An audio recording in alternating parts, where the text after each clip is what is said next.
Hello friends, welcome back once again. Friends, आज की class में फ्रेंड्स हम लोग चर्चा करेंगे और खास तौर से किसकी चर्चा करेंगे तो एडवर्ब की, क्योंकि अभी तक हम लोगों ने एडजेक्टिव तक देख लिया था। अगर पीछे सेशन नहीं देखे हो तो आप जो आपका इंग्लिश ग्रामर का एक प्लेलिस्ट है वहां से जाकर आप वीडियोस को देख सकते हैं और सारे वीडियोस वहां पे आपको अवेलेबल मिलेंगे। क्लियर है फ्रेंड्स? चलिए, आज हम लोग जानेंगे एडवर्ब के बारे में।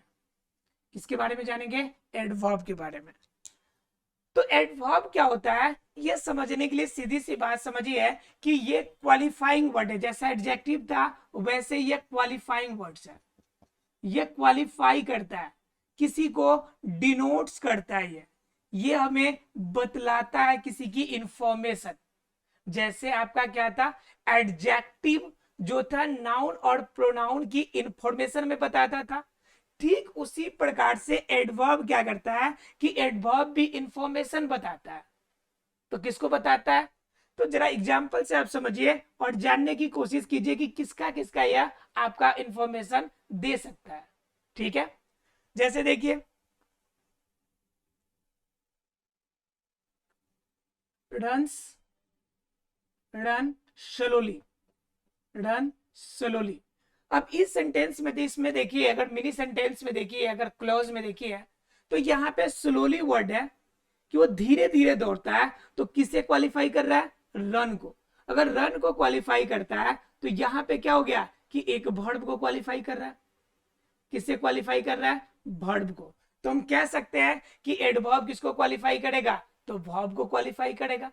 दूसरा सेंटेंस देखते हैं, वेरी टॉल। टॉल क्या है यहाँ पे हमारा? टॉल हमारा यहाँ पे एडजेक्टिव है और यहाँ पे टॉल एडजेक्टिव को क्वालिफाई कौन कर रहा है? वेरी कर रहा है। तो वेरी यहाँ पे क्या हो जाएगा? एडवर्ब होगा। वेरी क्या होगा? एडवर्ब होगा। अब इसका मान है तो क्या कहता है भाई कि जो एडजेक्टिव को क्वालिफाई कर दे वो एडवर्ब। चलिए एक और देख लेते example. Fortunately, fortunately I have done this work. अब जरा ध्यान से देखें, fortunately I have done this work. तो आपका क्या हो गया कि इस I have done this word के पूरी जो सेंटेंस है, इस सेंटेंस को एक वर्ड बताना चाहता है कि भाग्य से मैंने इसे कर लिया, ऐसा मेरा भाग्य था। तो यहां पर भी एडवर्ब हो गया। तो हम एडवर्ब को क्या कह सकते हैं कि किसी काम को करेगा और क्वालिफाई करेगा। किसे?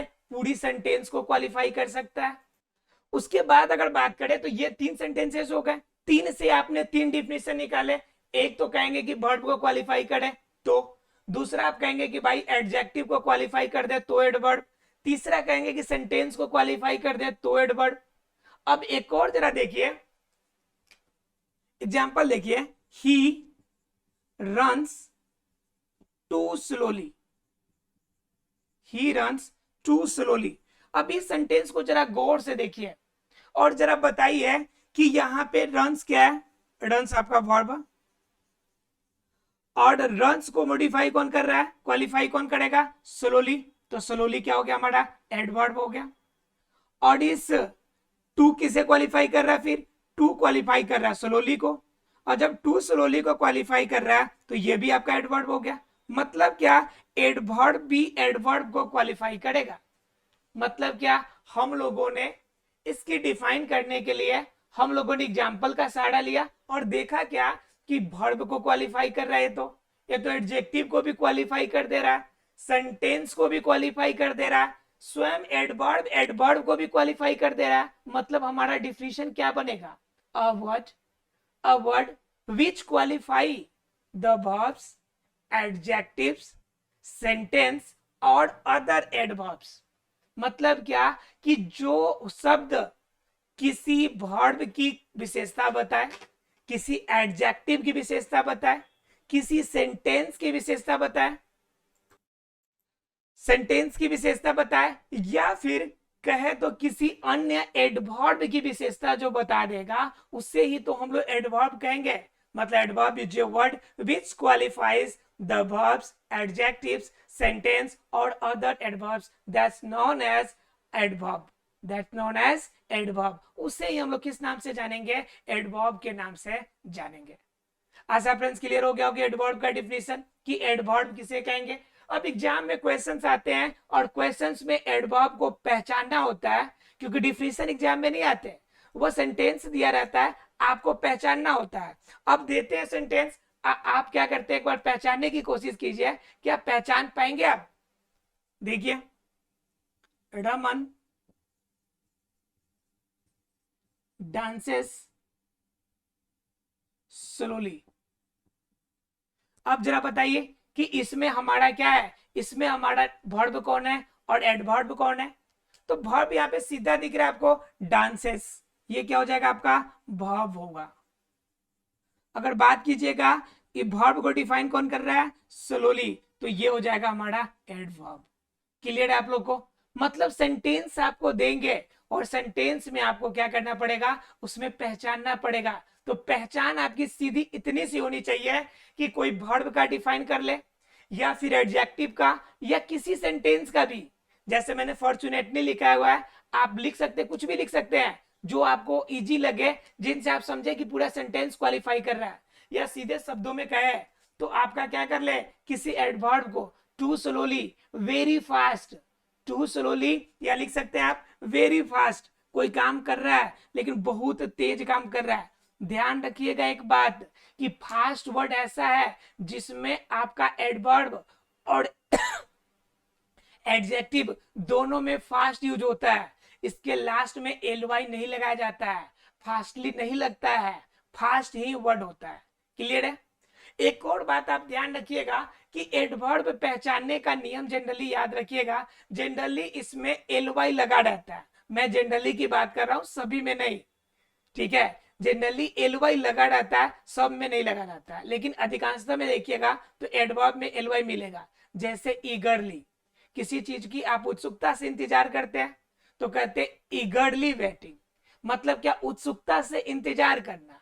तो ईगरली यहाँ पे क्या हो गया कि आपके वेट करने की कंडीशन को बता रहा है कि आप कितने ज्यादा, मतलब कि भावुक होकर या कितना ज्यादा उत्साहित होकर किसी चीज के बारे में आप याद कर रहे हैं या किसी चीज को आप मिस कर रहे हैं. तो उसे हम लोग क्या कहते हैं? उसे कहते हैं हम लोग एडवर्ब.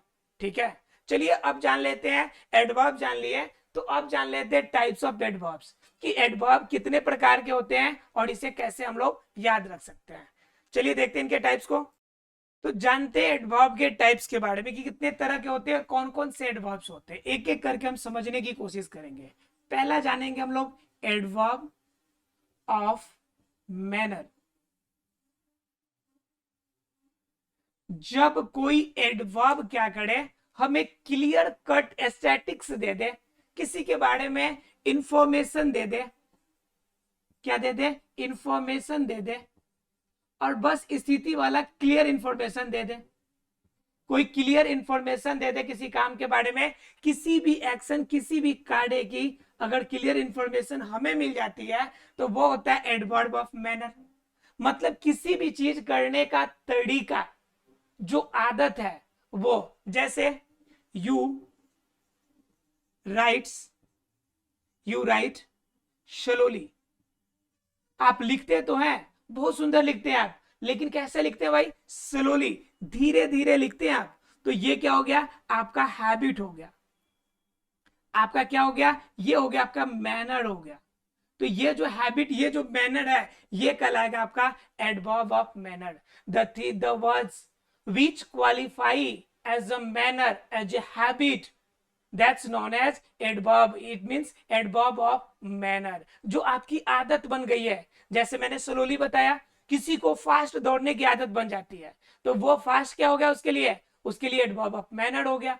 आप किसी की आदत होती है कि कोई बात क्लियर करे, बिल्कुल स्पष्ट करे, तो कोई भी बात आपको स्पष्ट कहने की आदत होती है तो क्लियरली क्या हो जाएगा? एडवर्ब ऑफ मैनर हो जाएगा.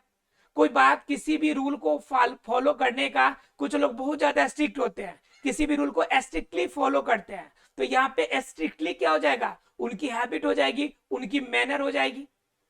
आप क्या होते हैं कि कभी कभी ज्यादा, मतलब हैप्पीली किसी से बात करते हैं, मतलब हंस के बातें करते हैं या अच्छा बिहेवियर रखते हैं, तो ये आपकी मैनर है कि आप हमेशा क्या होते हैं, किसी से हैप्पीली बात करते हैं, खुशीपूर्वक हैप्पीली बात करते हैं। तो ये क्या हो गया, यह भी आपका एडवर्ब ऑफ मैनर हो गया। मतलब सीधे शब्दों में क्या है, एडवर्ब ऑफ मैनर मतलब आपकी आदतें, आपकी आदतें जो काम करते हैं, आपकी आचार विचार जिनका इस्तेमाल आप करते हैं, ये सभी के सभी किस में आ जाएंगे, एडवर्ब ऑफ मैनर में आ जाएंगे। क्लियर है आप लोग को। उसके बाद अगर बात करें, पहली क्वालिटी थी है किसकी, एडवर्ब की। अगर दूसरी बात कीजिएगा तो एक होता है आपका एडवर्ब ऑफ प्लेस, जगह की बात करता है कि एडवर्ब जो जगह को डिनोट करे। अब जगह कैसे डिनोट करेगा, please come here, please come here. आप किसी से रिक्वेस्ट कर रहे हैं कि यहां आइए, आप किसी को आने की रिक्वेस्ट कर रहे हैं, एक जगह स्पेस बता रहे हैं कि यहां आइए, चाहे वहां जाइए, हियर और देयर कह दीजिए। तो हियर यहां पे क्या बता रहा है कि आपके कम को क्वालिफाई कर रहा है कि आप उसे कहां आने को कह रहा है। तो यहाँ पे हेयर जो हो गया यह प्लेस बता रहा है, और यह प्लेस जो होगा यह क्या कहलाएगा, एडवर्ब ऑफ प्लेस के नाम से जाना जाएगा। मतलब क्या, एडवर्ब ऑफ प्लेस क्या है, adverb of place is a word which denotes a specific place to qualify and other words like verb, adverb, adjective or verb, anything which qualifies by a word that's known as the adverb of place, that's known as adverb of place। उसे हम क्या कहेंगे, adverb of place के नाम से जानेंगे। Clear है। तो here क्या हो जाएगा, यहाँ पे adverb of place के नाम से हो जाएगा। दूसरी अगर बात कीजिएगा तो तीसरी होती है एडवर्ब ऑफ टाइम। तीसरी क्या बात होती है, एडवर्ब ऑफ टाइम, मतलब जो आपके समय को बताए। एडवर्ब ऑफ टाइम क्या मतलब, जिस एडवर्ब से टाइम का डिनोशन हो, टाइम को डिनोट किया जाए। जैसे अगर आपको एग्जाम में पास होना है, अच्छे नंबर लाना है, तो you have to work hard now, मतलब अभी से स्टार्ट करना पड़ेगा, एकदम अभी ही काम करना पड़ेगा, कभी भी आपको नेक्स्ट डे के लिए नहीं टालना है। मतलब क्या, you have to finish this task now, मतलब अभी ही इस काम को क्या करना पड़ेगा, फिनिश करना पड़ेगा। तो ये डिनोट कौन कर रहा है, नाउ वर्ड। नाउ हमारा टाइम बता रहा है कि कब करना है, बस अभी करना है। नाउ मतलब अभी ही करना है इस काम को, एनी हाउ अभी ही करना है। तो क्या हो गया, अभी का बता दिया। हो सकता है कोई कहते हैं कि रिसेंटली, हाल ही में कोई काम किया है, you have completed your work recently, हाल ही में आपने काम पूरा किया है। तो रिसेंटली भी क्या हो जाएगा, एक टाइम का डिनोशन हो जाएगा। रिसेंटली आपने अभी नहीं किया।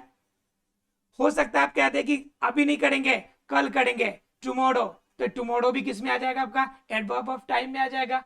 आपने कल ही कर लिया सडे, ये भी इसी में आ जाएगा। मतलब क्या कि जब कभी भी आपका किसी एडवर्ब से किसी टाइम, स्पेसिफिक टाइम का डिनोशन हो, जब ये किसी टाइम को डिनोट करे, तो हम उसे क्या कहेंगे, उसे कहेंगे एडवर्ब ऑफ टाइम। क्या कहेंगे उसे, एडवर्ब ऑफ टाइम। क्लियर है फ्रेंड्स। तो एडवर्ब ऑफ टाइम क्लियर हो गया आप लोगों को। अब एडवर्ब ऑफ टाइम क्लियर हो गया, तब जानते हैं हम लोग इसके चौथे पार्ट के बारे में कि चौथा पार्ट कौन सा है। तो यहां पे लिख दिया आप लोग को, यहां पे तो देखिए क्या जानना है आपको, एडवर्ब ऑफ फ्रेक्वेंटली या फ्रीक्वेंसी कह लीजिए आप।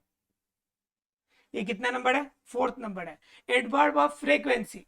फ्रीक्वेंसी का मतलब क्या होता है कि कितने बार में रिपीट हो रहा है, कितना ज्यादा फ्रीक्वेंट है। जैसे मैं एक बार में आपका इस कॉर्नर से इस कॉर्नर तक आ सकता हूं 1 सेकेंड में, तो ये क्या हो गया, हमारी फ्रीक्वेंसी हो गया कि प्रति सेकेंड में मैं मूव कर सकता हूं।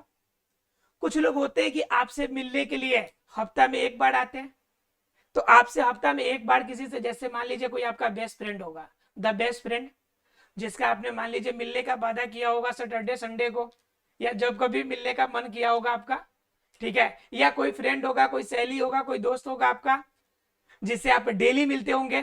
तो यहाँ पे daily you meets with your friends daily, आप अपने दोस्त से रोज मिलते हैं, तो ये फ्रीक्वेंसी हो गया कि प्रत्येक दिन आपका मिलना। तो प्रत्येक दिन क्या कर रहा है, फ्रीक्वेंसी बता रहा है कि कितने दिन पर आपका मिलना रिपीट होता है। तो एक दिन के बाद दूसरे दिन फिर मिलेंगे, दूसरे दिन के बाद फिर तीसरे दिन मिलेंगे। तो ये क्या बताता है, आपका फ्रीक्वेंसी बताता है कि कितने दिनों बाद मिलेंगे। कुछ लोग होंगे 2 बार मिलेंगे, कुछ लोग होते हैं कि वीकली मिलते हैं। तो वीकली क्या हो गया, फ्रीक्वेंसी हो गया कि हफ्ता में 1 बार किसी कार्य का होना। कुछ लोग होते हैं किसी काम को क्या करते हैं, मंथ में 1 बार करते हैं, तो उसे क्या कहते हैं, मंथली कहते हैं। कुछ लोग क्या करते हैं, साल में 1 बार मिलते हैं, तो अर्ली कहते हैं। और कुछ लोग क्या होता है कि लाइफ टाइम में 1 बार मिलते हैं पूरी जिंदगी में, तो वो आपका लाइफ टाइम का ही होगा, सिंगल ही होगा, उसका फ्रीक्वेंसी नहीं होगा। क्लियर है आप लोग को। तो एडवर्ब ऑफ फ्रीक्वेंसी में क्या हो जाएगा, कोई काम आप डेली करते हैं, ये भी हो जाएगा। कोई काम वीकली कर रहे हैं भाई, ये भी हो जाएगा। कोई काम मंथली कर रहा है, तो ये भी हो जाएगा। बात समझ में आ रही है आप लोग को। यानी adverb of frequency denotes that on how much time it be repeated. मतलब क्या, हमें फ्रीक्वेंसी ये बताएगी कि कितने दिनों के बाद वर्ड का रेपिटेशन होगा। Word repetition that means your way, आपका तरीका, जिस तरीका से आप कामों को दोहराएंगे, जिस समय में कार्यों को दोहराएंगे, वही आपका एडवर्ब ऑफ फ्रीक्वेंसी के नाम से जाना जाएगा। क्लियर है आप लोग को एडवर्ब ऑफ फ्रीक्वेंसी। अगर ये क्लियर है तो देखते हैं हम लोग आगे वाला। अब देख लेते हैं इसके 5th पार्ट को। और 5वां पार्ट जो हमारा कहता है, अर्थात कि 5th पार्ट इसका जो कहता है एडवर्ब का, वो क्या होता है कि हमें लिमिटेशन बताता है कि एडवर्ब का लिमिटेशन कितनी है, मतलब रेंज बताता है। क्या बताता है हमें, रेंज बताता है। किसकी रेंज बताता है, तो एडवर्ब की। ये रेंज बताएगा कि कितना दूर तक हमारा एडवर्ब का रेंज है। मतलब क्या कि क्वांटिटी को बताएगा। किसकी बताएगा, किसको बताएगा, क्वांटिटी को बताएगा या रेंज को बताएगा। तो उससे हम लोग क्या कहेंगे, एडवर्ब ऑफ रेंज और एडवर्ब ऑफ क्वांटिटी। अब सोच रहे होंगे कि एडवर्ब ऑफ क्वांटिटी कैसे होगा, जरा समझिए। You complete your task, I complete है तो माई लिखना पड़ेगा, योर नहीं होगा। आई कंप्लीट माई टास्क इंटायरली। अब जरा सोचिए इसका मतलब क्या हुआ कि मैंने अपने पूरे काम को समाप्त कर दिया। इस काम को, इस टास्क को मैंने पूरा समाप्त कर दिया, मतलब पूरा कंप्लीट, कुछ भी खाली नहीं बचा। यही मैं लिख सकता था कि मैंने टास्क को पार्शियली कंप्लीट किया, पार्शियली हमने कंप्लीट किया।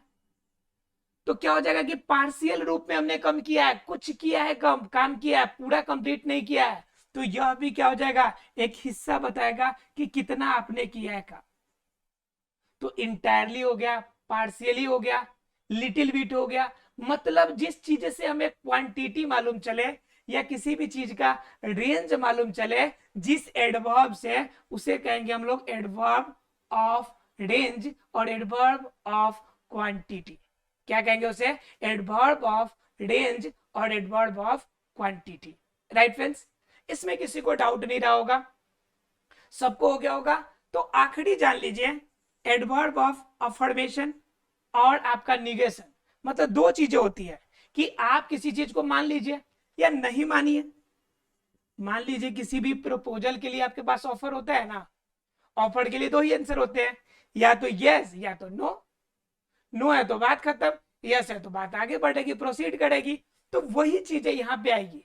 एडवर्ब ऑफ किसी भी वर्ड के लिए जब आप क्या करते हैं, किसी भी चीज का प्रपोजल देते हैं, तो पहले माइंड सेटअप होना चाहिए वर्ड के लिए कि आई हैव टू डू, कि आपको करना क्या है और कैसे करना है। तो उसके लिए आपका प्रपोजल होगा और आपका माइंड सेटअप के अकॉर्डिंग यस होगा, नहीं तो नो होगा। तो ये कहता है एडवर्ब ऑफ अफर्मेशन,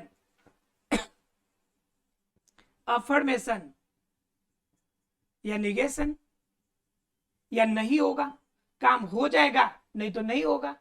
तो जब होगा तो वो अफर्मेशन कहलाएगा, नहीं होगा तो निगेशन कहलाएगा। तो एडवर्ब में इसके वर्ड में भी यूज होते हैं, जैसे सर्टेनली। क्या हो गया, सर्टेनली, ये क्या बताता है? काम होगा, निश्चित रूप से, फिक्स है कि होगा काम। सर्टेनली क्या बताता है? एकदम निश्चित रूप से होगा। तो सर्टेनली क्या हो गया आपका? पॉजिटिव चीजें हो गया। अब वही कहते हैं कि नेवर नॉट, कोई क्या कह दे? नॉट कह दे, कोई कह दे नेवर। तो इसका मतलब क्या हो गया कि भाई मामला निगेटिव है, ये कभी नहीं हो सकता। इस बात को भूल जाने में भलाई है। तो यहाँ पे नॉट जो है और जो नेवर वर्ड है, ये हमें क्या बताता है? निगेशन को बताता है। और अफर्मेशन को क्या बताता है? सर्टेनली। तो ये जब भी किसी भी एडवर्ब से किसी भी अफर्मेशन यानी निगेटिव और पॉजिटिव एस्पेक्ट से निकल के आए, तो उससे हम लोग एडवर्ब ऑफ अफर्मेशन और निगेशन के नाम से जानेंगे। आशा है फ्रेंड्स मैंने आपको एडवर्ब की कॉन्सेप्ट क्लियर कर दी होगी। अगर फिर भी कोई डाउट आपका रह जा रहा हो तो आप हमें कमेंट सेक्शन में जरूर बताएंगे, क्योंकि आपका फीडबैक हमारे लिए वैल्यूएबल होगा। Thank you very much friends.